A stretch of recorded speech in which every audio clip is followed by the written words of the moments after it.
네, 의정부 성민교회 신원호 목사입니다. 제가 유튜브를 하는 것은 바른 진리의 말씀을 전해서 믿음을 세우고 또 한편으로 이단에 빠진 사람들을 돌아오게 하기 위한 것입니다. 그렇게 하기 위해서 천주교와 개신교의 차이, 공산주의, 신천지는 교회가 아닙니다. 여호와의 증인에게 묻는 8대 질문, 안식교인에게 묻는 10대 질문, 안상홍 하나님의 교회에 묻는 21가지 질문 책을 내고 동영상을 올렸습니다. 성경 공부로는 내비게이터 입문편, 제가 쓴 제자반 성경 공부, 그리고 제가 쓴 자문 속에 숨겨진 비밀을 올렸습니다. 혹시 아는 사람 가운데 이단에 빠진 사람이 있으면 제 유튜브를 소개해 주시기 바랍니다. 이미 유튜브를 보고 돌아오신 분이 여러 분 계십니다. 오늘 이 시간에는 욥기 1장 13절에서 22절을 중심으로 이유를 모르는 고난을 당할 때, 이유를 모르는 고난을 당할 때, 우리도 이유를 모르는 고난을 당할 때가 있습니다. 욥도 그 무서운 고난을 이유를 알 수 없어 아주 고통스러워하는 것을 보게 됩니다. 이유를 알 수 없는 고난을 당할 때 어떻게 해야 됩니까? 첫째로 하나님을 원망하지 말아야 됩니다. 욥은 하나님을 원망하지 아니했더라. 이 모든 일에 욥이 범죄하지 아니하고 하나님을 향하여 원망하지 아니하니라 그랬어요. 그 안에는 하나님을 욕하고 죽으라 그랬지요. 그러나 욥은 하나님을 원망하지 않았습니다. 사실 그 시험은 하나님이 주신 것이 아니라 사단 마귀가 주는 것이었습니다. 야고보 1장 13절 말씀 보면 사람이 시험을 받을 때에 내가 하나님께 시험을 받는다 하지 말지니 하나님은 악에게 시험을 받지도 아니하시고 친히 아무도 시험하지 아니하시느니라. 하나님은 절대로 악으로 시험하지 아니하신다.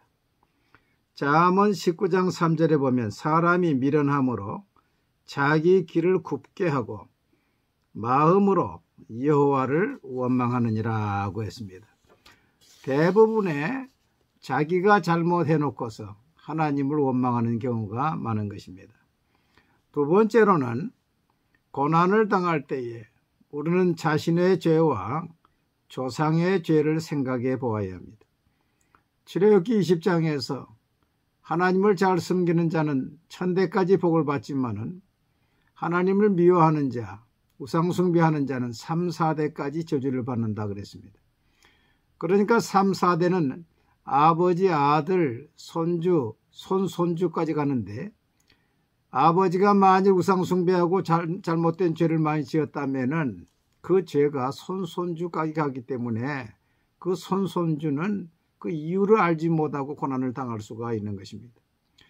대부분의 욥과 같은 경우에는 한 1% 정도 가능이 된다 한다면은 99%는 자신의 죄와 조상의 죄 때문에 오는 것이라고 볼 수가 있습니다.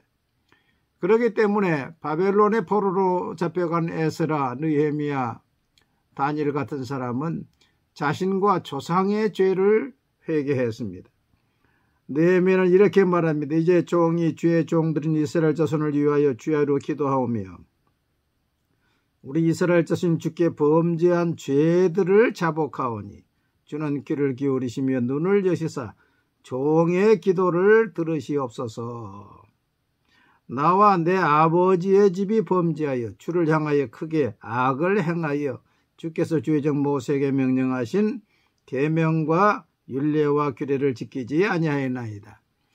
이 느헤미야도 자신과 아버지의 죄, 조상의 죄를 회개하고 다니엘도 자신과 그 조상의 죄를, 백성의 죄를 회개할 때에 하나님께서 고레스를 통해서 바벨론 나라를 무너뜨리시고 포로 해방령을 내리신 것을 보게 됩니다.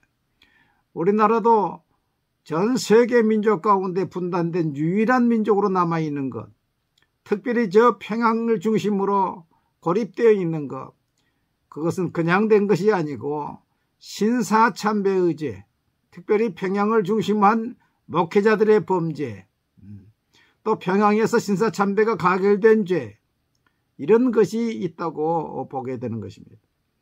세 번째로는 이유를 알 수 없는 고난을 당할 때 우리는 더 하나님께 기도해야 됩니다. 야고보서 5장 13절에 너희 중에 고난을 당하는 자가 있느냐? 그는 기도할 것이요. 그랬습니다.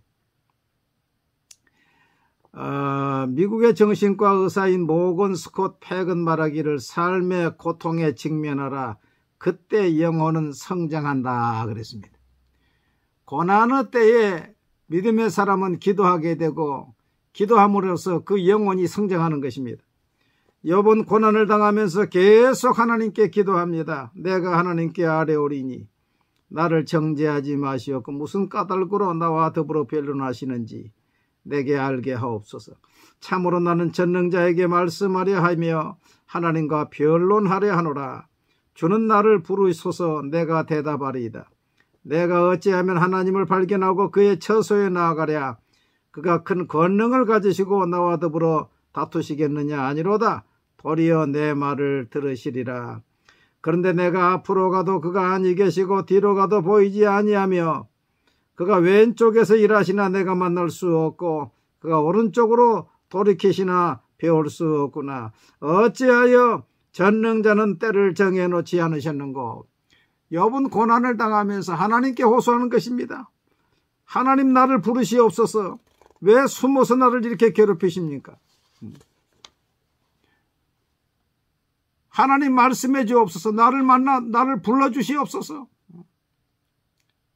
어찌 하나님은 때를 정해놓지 않으셨는가? 계속 하나님께 기도했습니다. 그 결과가 어떻게 되었습니까? 욥기 38장에 보면 그때 여호와께서 폭풍 가운데에서 욥에게 말씀하여 이르시되 무지한 말로 생각을 어둡게 하는 자가 누구냐? 너는 대장부처럼 허리를 묶고 내가 내게 묻는 것을 대답할지니라. 그랬습니다. 하나님이 드디어 나타났습니다. 욥은 그때까지 하나님에 대해서 귀로만 들었습니다. 하나님의 음성을 직접 듣지 못했습니다. 그래서 욥은 이렇게 고백합니다. 내가 주께 대하여 귀로 듣기만 하였사오나 이제는 눈으로 주를 배웁나이다. 그러므로 내가 스스로 거두어들이고 티끌과 재 가운데서 회개하나이다. 귀로 듣던 하나님, 그 하나님을 자기가 눈으로 직접 배우게 되고 직접 그 음성을 들은 것입니다. 신앙의 체험이 생긴 것입니다. 기도의 응답이 생긴 것입니다.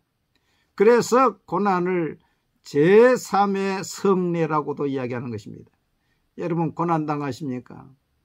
그때 하나님은 여러분 가까이 계십니다. 어린아이가 아플 때의 어머니는 그 가까이 있는 것처럼 우리가 고난을 당할 때 하나님이 가까이 오시는 것입니다. 여러분 하나님께 더욱 기도하셔서 그 고난을 이제 신앙을 도약하는 영적 성장의 귀한 발판으로 삼게 되기를 바랍니다. 네 번째로 욥은 이유 없는 고난을 당할 때에 그는 믿음으로 선언하고 참고 견디겠다고 했습니다.